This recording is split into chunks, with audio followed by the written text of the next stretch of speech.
Hi guys, my name is Nonima Tigela. Welcome to my YouTube channel. So today I want us to talk about we did videos today about Zandile Khumalo and the testimony that she gave in court and things that can go wrong for her testimony, etc.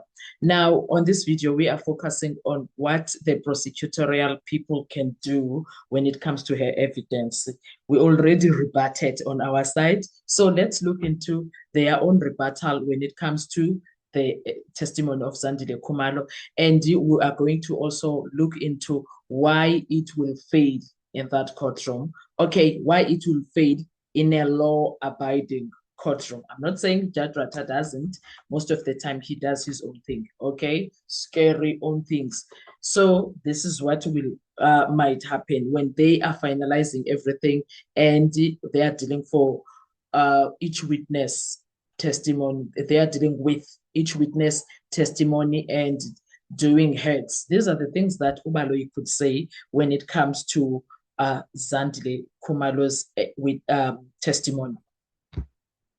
The state's response to the contamination or dog ID attack will follow a predictable 5-point script.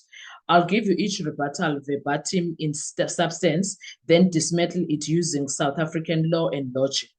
Rebuttal number 1, the witness was honest, emotional, and consistent to the core narrative. Why it fails? South African law is unequivocal. Honesty, hashtag reliability. In State versus Chazen, the SCA held that a witness may be entirely honest, yet entirely mistaken. And a fatal flaw for the state, the court does not ask, do I believe her? It asks, was her opportunity to observe sufficient to exclude mistakes?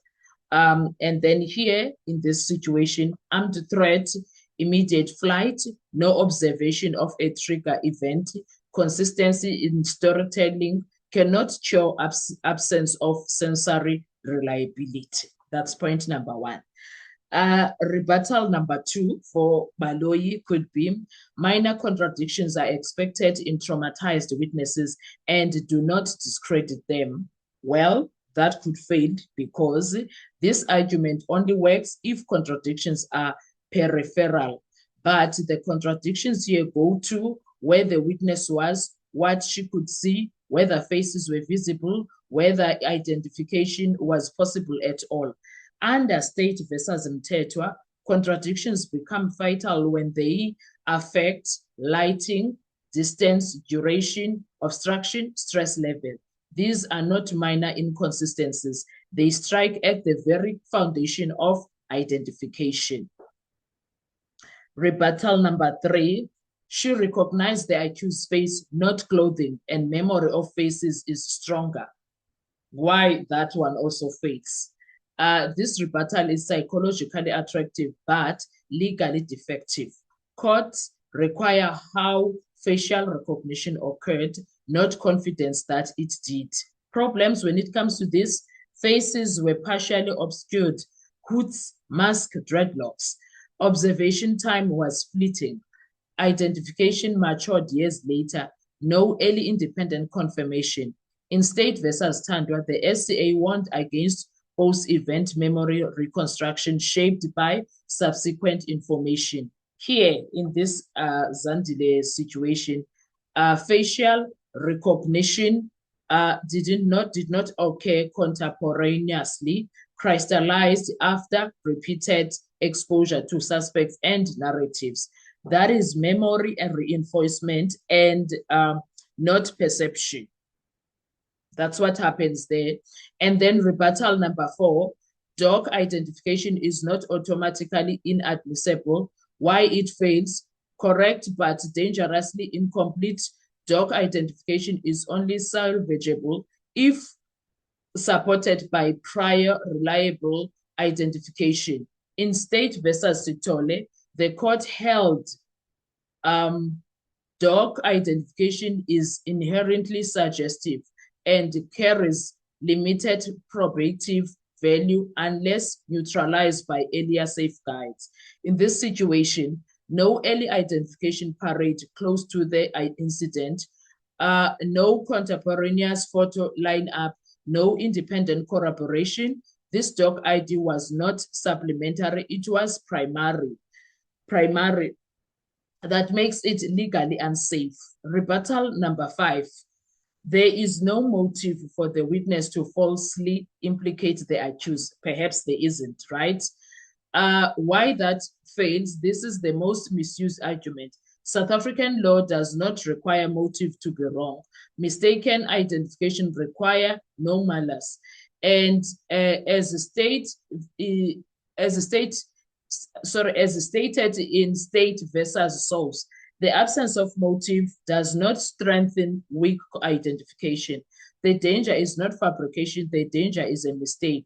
And mistake is most likely where stress was extreme, observation was poor, memory was repeatedly revisited, identification occurred late and suggestively, motive is irrelevant to neuroscience. The state's strategic failure, the biggest one ever, the prosecution's rebuttal never cures the core defect. The witness did not have a reliable opportunity to observe the perpetrator at the critical moment.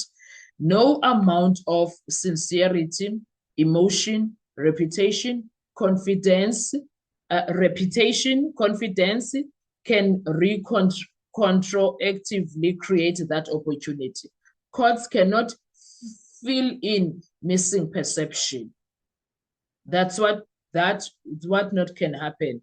And the judge may ask himself the one thing about the case that decides the case is, after all rebuttals, the judge asks, if I remove everything the witness learned after the incident, what remains of her identification? The answer here is devastatingly simple. Panic, flight, partial observation, obscured features, no shooter identification. That is not proof. That alone is not proof. And lastly, when it comes to the verdict of the rebuttal, one thing that is for sure, the state's rebuttal humanizes the witness, explains her confidence, but never establishes reliability. And criminal law demands reliability before belief. When the identification is contaminated, reasonable doubt is not a theory, it is a duty. So that is what will not help the evidence of Zandile in this situation. No matter what she tries, no matter what she does, the problem is that all of these things that she's doing, it looks very much staged. It looks very much staged, and her dramatic behavior in that courtroom is also not helping at all. It's not helping anyone, not helping the case, not helping her testimony. Instead, it's giving it questions more than answers. So that is where everything went wrong. That is where everything did not go according to plan. That is where everything got really questionable. So what are your thoughts when it comes to Zandile Khumalo? What are your thoughts when it comes to what she stood for in that courtroom? What are your thoughts when it comes to, because right now we don't really know Zandile, but for the person that we're exposed to is someone that you can trust, number one. Number two is someone who was very defensive instead of trying to assist the court. It's someone who did dramatic acts there in that courtroom, who was using the courtroom as a theater.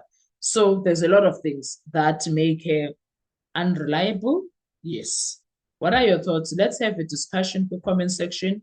I want to hear your views. I want to hear your thoughts when it comes to, what do you think Ubaloyi can try and salvage when it comes to the testimony of Zandile Khumalo? Do you think that he might win? Do you think that it might work for him? Do you think that it might help him in any way whatsoever? Do you think Zandile's testimony was enough to shape any conviction when it comes to the 5 men that I choose? What are your thoughts when it comes to that? I want to hear you. Let's talk. Drop them comment section. Thank you so much. Enjoy your day. Bye bye.